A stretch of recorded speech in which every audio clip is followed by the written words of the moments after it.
Oi, meus amores, eu sou a Kelly e no vídeo de hoje eu vou falar pra vocês, com a presença da Zoe, o que eu achei da segunda temporada de Bom Dia, Verônica.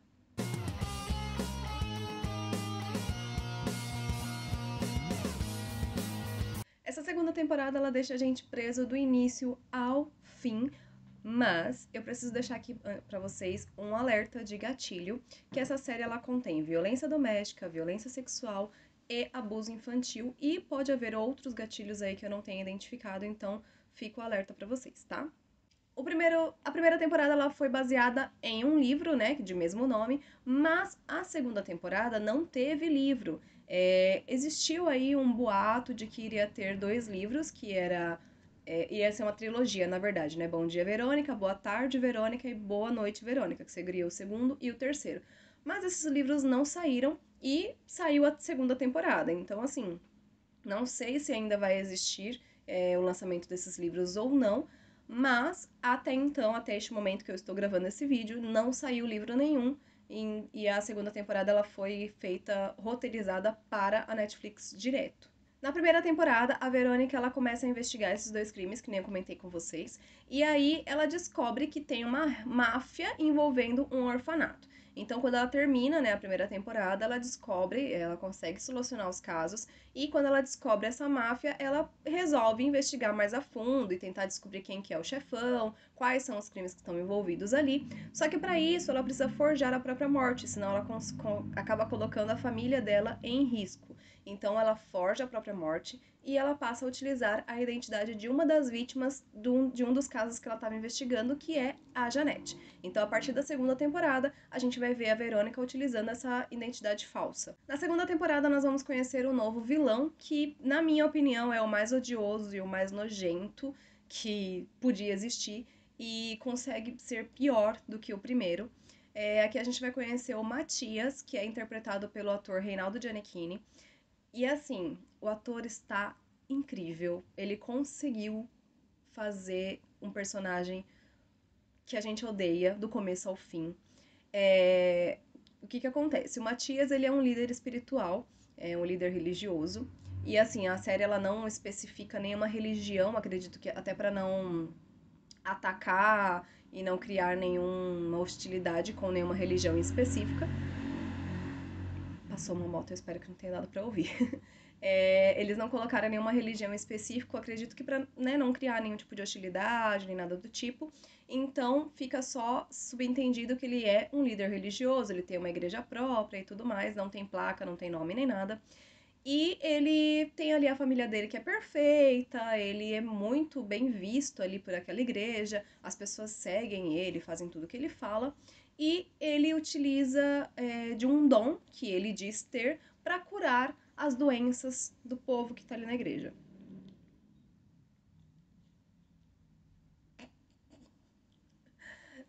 Só que ele só cura mulheres, né? É. Ele utiliza da fé, né, e da crença que aquelas mulheres têm para abusar psicologicamente e sexualmente delas. É. E assim, eu não sei se de fato foi inspirado, mas eu acredito que sim. Inspirado levemente no João de Deus, no Abdelmaci, né? Então eu senti essa referência ali nesses dois casos aí, que eram homens de poder elevado que utilizavam da crença das pessoas para cometer esse tipo de crime. Nós temos também a atriz Clara Castanho interpretando a Ângela, tá? Ela é a filha do Matias e ela tem ali por volta de uns 15, 16 anos, mais ou menos. E ela tem a mãe dela, que é interpretada pela Camila Mardila, que é o nome da personagem é Gisele, e ela deixa a filha dela muito infantilizada. Então ela tá sempre usando uns vestidinhos cheios de frufrus, assim, roupas muito infantis, umas presilhinhas no cabelo, uma franjinha, cabelo muito longo. Ela não deixa a menina usar roupas curtas, então tem muito essa querendo deixá-la mais nova do que ela realmente é. E até então eu não tinha entendido muito bem, mas ao longo da série vocês vão entender o porquê disso. Depois do que aconteceu com a atriz Clara Castanho, que a menos que você esteja em Marte nos últimos meses, você sabe o que eu estou falando, mas eu não vou explanar muito por aqui, que a atriz sofreu um abuso na vida real, né? E surgiu ali um boato de que as cenas em que ela foi abusada na série não iriam ao ar, iriam ser editadas pela Netflix e seriam removidas da versão final. A Netflix deu uma declaração dizendo que essa informação não era verdadeira, porque a série já tinha ido para a versão final, então as cenas que a Clara gravou estavam na versão final e não iria haver alterações. Então, assim, isso me deu uma certa. Enquanto eu estava assistindo a série, eu não sabia dessa informação de que a Netflix tinha desmentido, né? Então eu não estava entendendo muito bem, eu achei que iria ter umas parte 2 porque estava meio estranho, e vocês vão entender por quê daqui a pouco. Mas, depois que eu vi essa declaração da Netflix, fez todo sentido. O enredo gira basicamente em torno da Verônica tentando descobrir o que acontece no orfanato, qual é a máfia que existe ali dentro, quem é o chefão, quem está envolvido, quais são os crimes que são cometidos ali. Em paralelo, a gente acompanha o Matias fazendo ali toda a cura espiritual que ele faz, né, com as personagens. E a gente acompanha a Ângela sendo levemente maltratada pela mãe e super bem acolhida pelo pai. Basicamente, o Matias parece ser inspirado ali no João de Deus, que, para quem não sabe, ele foi um guru espiritual que abusava sexualmente de inúmeras mulheres, né? E a Ângela, ela tenta ali conseguir a todo custo a aprovação do pai, ele é o herói para ela, ele é tudo para ela, principalmente porque a mãe trata a menina um pouco mal, assim, sabe? Então ela acaba transmitindo, né, transferindo pro pai todo aquele amor, toda aquela atenção que ela gostaria de compartilhar com a mãe, ela leva pro pai. Eu gostei bastante da série, da segunda temporada, mas tem muita coisa que me incomodou também, como por exemplo o fato de que tudo caía no colo da Verônica, sabe? Ela conseguia descobrir as coisas muito rápido, ela sabia onde estavam as pistas, onde estavam as provas, ela sempre encontrava as coisas, ela conseguia entrar nos lugares com muita facilidade, não tinha uma porta trancada que impedisse ela, não tinha nada, não tinha uma câmera, não tinha uma câmera que pegasse essa mulher, sabe? Mesmo ela estando morta, né, o que aparentemente deveria impedir ela de ir em determinados lugares, não, ela ia nos lugares normal, assim. E raramente ela usava perucas, raramente ela usava algum disfarce. E mesmo assim ela não era reconhecida. Então isso me incomodou bastante, porque eu sei que provavelmente isso se dá pela sorte de protagonista, sabe? Mas isso me incomodou muito, porque além de ficar muito falso, porque tudo caía no colo dela, tudo era muito fácil para ela. Além disso, ainda tem a questão de que isso faz a série ficar muito rápida, sabe? Então, tipo, as coisas, eu preciso resolver isso aqui, então rapidinho cai na mão dela. E aí isso fazia os episódios ficarem muito corridos, porque tudo acontecia muito rápido. Existiram coisas que a Verônica descobriu que eu não entendi como que ela descobriu, sabe? Como que ela conseguiu chegar nessa conclusão assim tão rápido? Então, por exemplo, o momento que ela descobre que é o Matias, né? Até agora eu não entendi como ela chegou nessa parte. Então eu vou ter até que reassistir. Porque são pequenas coisinhas que ela tem uma epifania assim e fala: é isso. E aí essa situação me incomodou bastante. Nessa segunda temporada a gente também descobre que teremos um terceiro vilão, né? E que provavelmente é ele que vai dar o rumo para a terceira temporada. E mais, aparentemente ele já é um personagem que a gente já conhece, que já tá ali no meio dos personagens que estão aparecendo ao longo da série. Agora, eu vou falar algumas coisas que podem ser consideradas spoiler. Então, se você ainda não assistiu a segunda temporada e não quer tomar spoiler, eu sugiro que você não assista mais daqui em diante, tá? Mas, se você não se importa com spoiler ou se você já assistiu a segunda temporada, pode continuar assistindo o vídeo. Vamos lá, que agora eu queria falar de umas coisas um pouquinho mais abertamente, eu tava me segurando. Bom, primeiro que eu falei que a Verônica sempre encontra as coisas muito facilmente, né? Então, esse é um dos pontos que me incomodou muito. Por quê? Por exemplo, eu acabei de comentar isso. A Verônica, ela descobre que o Matias é o chefão de tudo, ela descobre que ele que é o mestre, E ela se infiltra na igreja dele como uma frequentadora, né? Pra ficar ali de olho, tentar pegar umas provas, tentar ver como é que funciona o negócio. E eu não faço a menor ideia de como Cargas d'Água ela descobriu que o Matias é o vilão. Porque foi muito rápido, assim. Numa hora ela tava procurando o vilão e na outra ela já tava dentro da igreja dele. Eu fiquei tipo, sabe? Então, essas coisinhas me incomodaram. Vamos lá. Segundo ponto. Quando aconteceu o caso da Clara Castanho, em que, né, foi descoberto aí que ela foi abusada e tudo mais, e aí surgiu a informação de que ela iria ser uma das protagonistas da segunda temporada da série, e veio essa informação de que a Netflix iria remover algumas as cenas de abuso mais explícitos, né? Então, beleza, eu comecei a assistir a segunda temporada e fiquei tipo, nossa, como é que a Netflix vai tirar essas cenas sem deixar uma coisa com furos? E outra, como que devia ser difícil para Clara assistir a essas cenas depois de tudo que ela sofreu, né? E aí eu fui assistindo a série e tudo mais, e eu estava assistindo junto com uma amiga, né? E quando eu cheguei lá pelo terceiro ou quarto episódio da série, eu falei pra ela assim, eu falei, nossa, eu acho que. Porque assim, as cenas que ficaram, né, na segunda temporada, elas estão muito subentendidas. Não tem nada explícito. Não tem, vocês não vão encontrar nada explícito do Matias abusando da Ângela. Não existe isso. Fica uma coisa muito subentendida, tá? Então, eu fiquei pensando, tá, então eu acredito que eles deixaram as cenas mais. Das duas, uma. Ou eles removeram as cenas, ou eles deixaram as cenas pra uma parte 2. Porque a segunda temporada ela tem só 6 episódios. A primeira, se eu não me engano, tem 8. Então, como reduziram a segunda temporada, eu pensei, bom, pode ser que eles façam uma parte 2, né? E aí, tipo, daqui 15 dias eles vão lançar mais 2 episódios, sei lá. E aí eu comecei a assistir e tal, e vi que não tinha, né, nada explícito. O Matias tratava a Ângela muito bem, com muito carinho. Uma coisa muito. Com muito amor, sabe? Não é uma coisa que você fica, ele tá fazendo coisa errada. Não, sabe? Você vai assistindo assim, você não vê nada de ruim. Você não vê nada demais na forma como ele trata a Ângela. Não fica uma coisa explícita, sabe? Se a gente não sabe o que está acontecendo, se a gente já não tem essa pré-informação do que vai tratar a segunda temporada, passa batido e você só vai descobrir no final.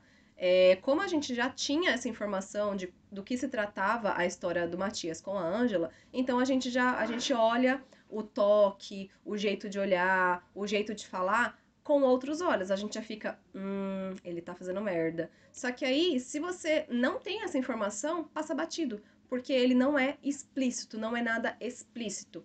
E a gente acaba vendo muito a mãe da Ângela, a Gisele, tratando ela muito fria, muito seca, em contrapartida o Matias tratando ela com muito carinho, com muita atenção. Então a gente fica, nossa, que estranho, sabe? Por que ela trata a menina desse jeito? Mas o que que acontece?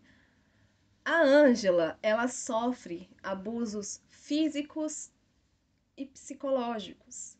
Para ela, aquilo que ela vivia, aquilo que acontecia com ela, era uma coisa normal. Era algo normal entre pai e filha. Existe uma cena em que o Matias sai do banho, obviamente pelado, e a Ângela tá no banheiro. E ok, sabe? Ela não reage, ela não esboça uma reação, o Matias também não. Eles estão conversando e segue a vida, sabe? Por quê? Pra ela, aquilo é normal. Ela ver o pai dela nu é normal, sabe? Tanto é que tem um momento que ela fala pra Verônica: meu pai nunca me machucou. Por quê? Porque de fato ele nunca machucou ela, sabe? Ele sempre foi muito carinhoso, mesmo que de uma forma errada. Pra ela, gente, entendam. Pra ela, pra personagem, pra Angela, aquilo era normal. Aquele carinho, sabe? Era normal. Aquilo que o pai dela fazia com ela, pra ela era normal. Ela tinha isso como normal, porque pra ela era normal. Vocês estão entendendo que a personagem conseguiu ser tão abusada psicologicamente que o Matias conseguiu imputar na cabeça dela que aquilo era normal, que aquele carinho que o pai fazia era normal, entende? Então, a Ângela, ela chega num ponto de dizer pra Verônica isso. Meu pai nunca me machucou. Porque, de fato, ele nunca machucou ela. Vocês estão entendendo? Gente, eu espero que vocês estejam entendendo o que eu tô querendo dizer, tá? É, na hora que eu assisti essa cena foi bem pesada pra eu entender. Eu precisei de uns momentos, assim, pra entender que na cabeça da personagem era normal mesmo, sabe? Ela tava tão enraizada ali, tão presa naquela teia de situação que ela tava vivendo, que pra ela era normal. Isso é triste, muito triste, e chega a ser revoltante. O terceiro ponto que eu queria trazer pra vocês é a forma como a Verônica aborda as vítimas da série. Ela é uma personagem que aborda muito enfaticamente e eu até entendo o lado dela. Eu entendo que ela queira salvar aquelas pessoas e que ela queira é, né, prender aquele cara e tirar ele da vida delas. Eu entendo isso. Só que a forma como ela aborda as personagens vítimas que estão sofrendo ali é muito agressiva, sabe? Ela aborda a Gisele e a Angela. A Gisele é a mãe da Angela, né? Ela aborda as duas personagens de uma forma muito agressiva, muito grosseira. Ela grita com as personagens, ela fala que elas têm que denunciar, elas têm que fazer aquilo. E assim, sabe, por mais que a gente saiba que a intenção da Verônica é uma intenção boa, que é de salvar aquelas personagens, a forma como ela faz isso, eu acho que é muito brutal para as personagens. Por quê? Tanto a Gisele quanto a Angela, elas estão alienadas, sabe? Elas acreditam que aquilo que está acontecendo ali dentro da casa delas é normal, é uma coisa comum. Elas foram tão violadas psicologicamente que elas não entendem que aquilo não é legal, que aquilo não é certo, que aquilo é errado, sabe? Elas não conseguem se entender isso. E não vai ser uma pessoa de fora que elas nunca viram na vida, gritando com elas, que vai fazer elas entenderem isso. Não é assim que funciona, sabe? Então isso, essa atitude da Verônica me incomodou muito, o jeito como ela trata a Ângela e o jeito como ela fala com a Gisele, sabe? Pra quê? Eu acho que ela tinha que abordar as vítimas e ela fez isso com a Janete também, sabe? O jeito como ela aborda essas vítimas é muito brutal, é muito agressivo. Funciona? Funciona pra uma série. Mas será que funcionaria na vida real? Não sei. Não sei se funcionaria. E, sei lá, eu me sinto um pouco incomodada com a forma como ela aborda as vítimas ser tão grosseira. A personagem Anitta, que é aquela delegada que me deu ranço na primeira temporada, ela também é um ponto alto nessa segunda temporada aqui. A gente começa a entender por que, que ela age como ela age, não que justifique, obviamente, mas ela morou no orfanato, né, nesse orfanato aí que tem toda a rede de corrupção, e não que justifique as atitudes dela, mas a gente passa a entender melhor os caminhos e as motivações que levam ela a agir da forma como ela age, né? Lembrando que esta parte que estamos fazendo agora, ela tem spoiler, né? Então, assim, eu posso falar que a morte da Anitta me surpreendeu demais. Naquele momento em que eu, tipo, na hora que ela virou e morreu, eu fiquei, meu Deus do céu! Eu não tava esperando. Foi um momento que eu olhei assim, eu fiquei, gente, eu não tava esperando. E foi bem no momento em que eu falei, pronto, agora ela vai contar tudo, a gente vai entender tudo e aí ela morre. Aqui a gente descobre que o Matias e o Brandão, eles são irmãos. Pra quem não lembra, o Brandão, ele é o primeiro vilão lá da primeira temporada, que batia na mulher e tudo mais, lembra? Então, o Brandão e o Matias, eles são irmãos e eles moraram juntos naquele orfanato, junto com a Anitta, né? E aparentemente nós teremos um terceiro irmão que, pelo que eu entendi, ele é mais velho do que os outros dois e ele que vai ser o terceiro vilão da terceira temporada. Eu achei essa segunda temporada muito corrida. Eu não sei exatamente o porquê de a Netflix ter reduzido de 8 episódios, que foi o que aconteceu na primeira temporada, para 6 episódios, que é o que a gente tem nessa segunda. Mas isso, na minha opinião, deixou a série muito corrida, deixou o roteiro muito corrido e com alguns furos. Talvez aquela sorte de personagem principal que eu comentei, que tudo cai no colo da Verônica, ficou essa impressão pra mim justamente por terem reduzido a série, a temporada, né? Eu não sei se 2 episódios a mais iria fazer tanta diferença, mas eu acho que sim, porque eles teriam mais tempo para talvez discorrer melhor sobre alguns temas. Por exemplo, a gente tem ali um tema que basicamente não é abordado direito, ele é só jogado ali e tipo, olha, tem isso, e aí some, sabe? Que é o tráfico humano.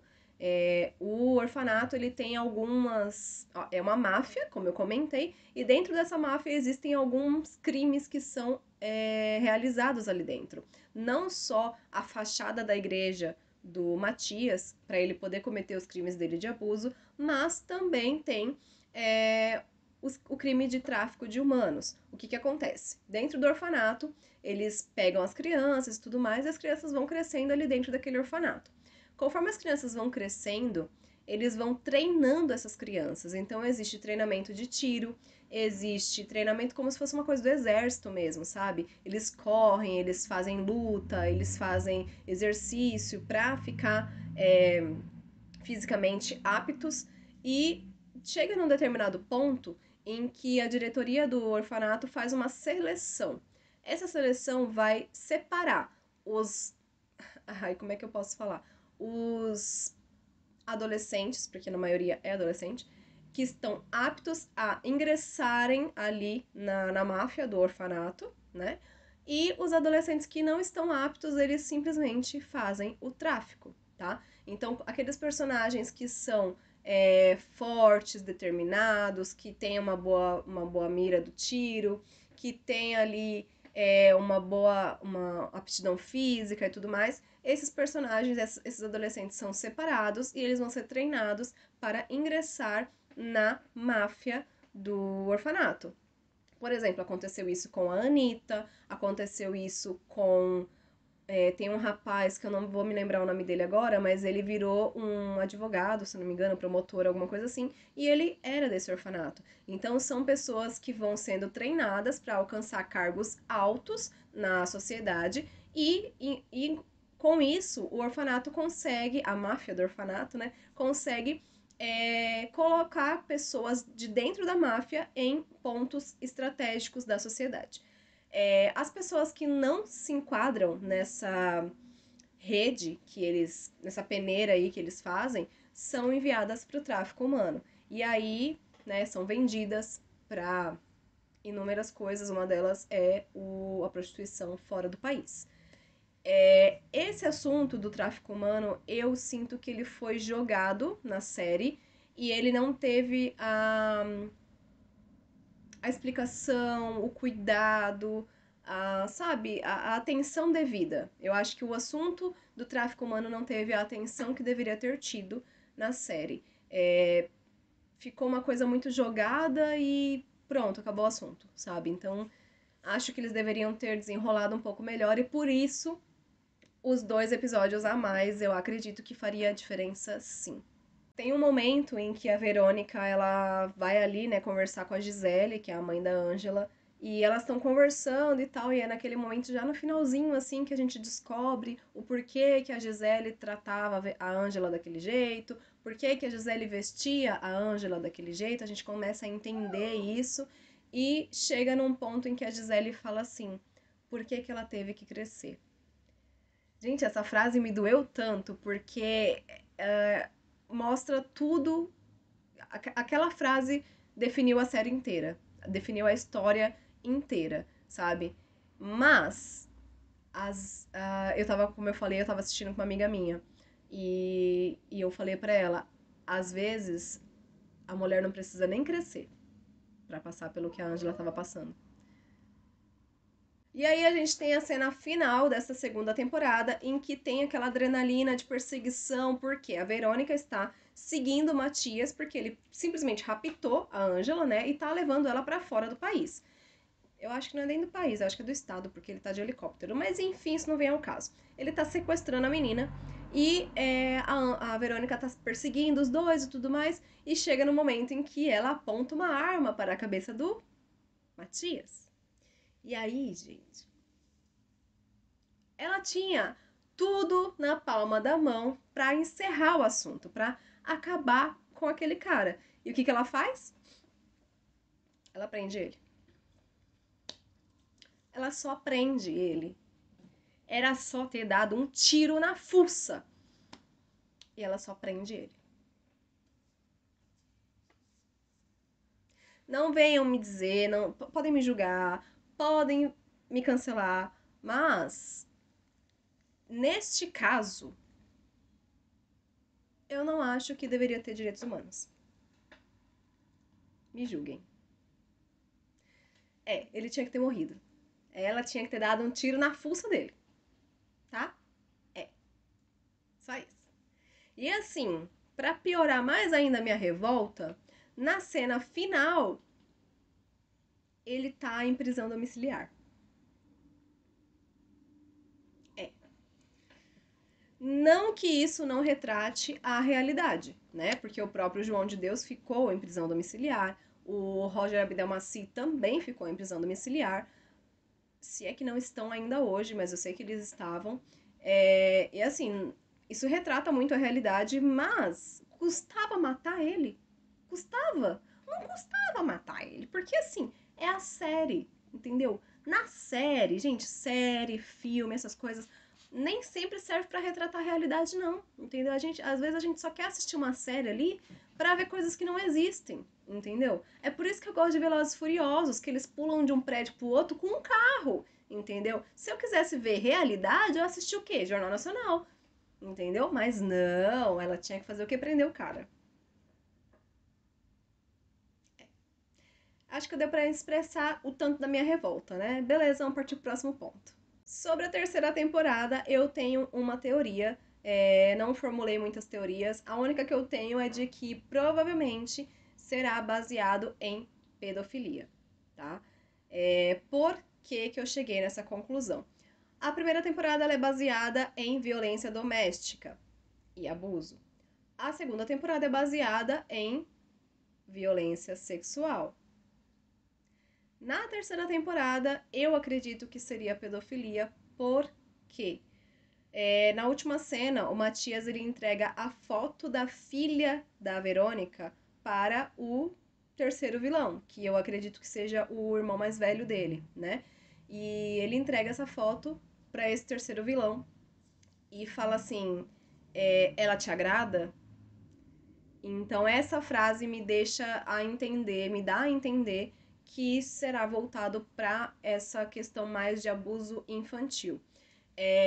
Tem uma cena na segunda temporada que eu não entendi muito bem na hora que eu assisti, mas agora eu tô parando para pensar e talvez faça sentido. Por quê? Existe uma cena que ela foi bem jogada ali no meio da história, que não teve relevância nenhuma a princípio.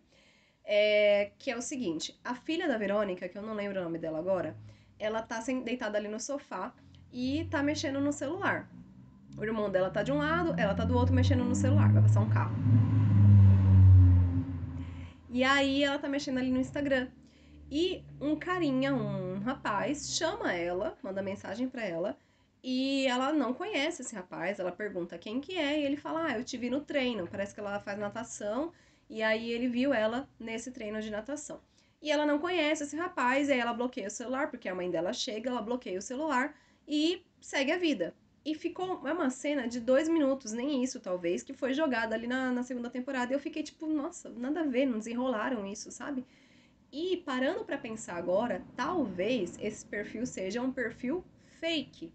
E que ela vai desenrolar ali uma conversa, um bate-papo, não sei o quê. E sei lá, na minha cabeça fanfiqueira, eu já imagino ela marcando um encontro com esse menino e no encontro ela descobrindo que é um cara mais velho. E daí entraria o tema de pedofilia. Então, assim, pode ser? Pode ser. É um tema plausível, né? De acordo com o enredo da série como um todo. Mas também pode ser fanfic da minha cabeça, tá? Mas eu acho que faz sentido e essa é a teoria que eu tenho. Espero que vocês tenham gostado desse vídeo, galera. Deixem aqui nos comentários se vocês gostam de vídeos assim, que eu conto, falo um pouquinho de sinopse, depois falo uma parte com spoiler também. Eu sei que o vídeo tá enorme, porque só de bruto tem quase 1 hora. Eu espero que vocês tenham gostado. Deixa aqui nos comentários se vocês gostam desse tipo de vídeo. E deixa aqui também se vocês já assistiram a série, se vocês gostaram, o que vocês acharam. E se você tem alguma teoria pra terceira temporada, tá? Um big beijo pra vocês e até mais. Tchau! E ela descobre... Vem cá que eu te pego. Vem cá. Não, você tem que vir aqui. Senão eu não consigo te pegar. Não consigo. Se você não vir aqui, eu não consigo te pegar. Na primeira temporada, a gente tem a Verônica investigando esses 2 crimes. Como que faz pra gravar com 2 doguinhos no meu colo? Ó, sem brigar. Sem brigar. Peraí, filha. Peraí. Aqui, fica aqui assim, você. E você fica aqui. Pronto. Ó, sem brigar. Não, sem brigar. Na primeira temporada, a gente tem a Verônica ali investigando esses 2 crimes, né? E quando ela chega no final da temporada, ela consegue solucionar, porém ela descobre que existe toda uma máfia que envolve um orfanato. Claro que ela não consegue ficar quieta, né? E aí ela vai tentar investigar esse orfanato para descobrir o que é essa máfia, quem que é o chefão dessa máfia e quais são os crimes que eles estão cometendo. Para conseguir resolver esse crime, ela precisa forjar a própria morte, porque senão a família dela vai correr um grande perigo. Então, para não colocar a vida da família dela em risco, ela precisa... Meu Deus do céu! Como é que faz? Te amo também, mas eu preciso que você pare. Para, Zoe, de brigar com ele. Não.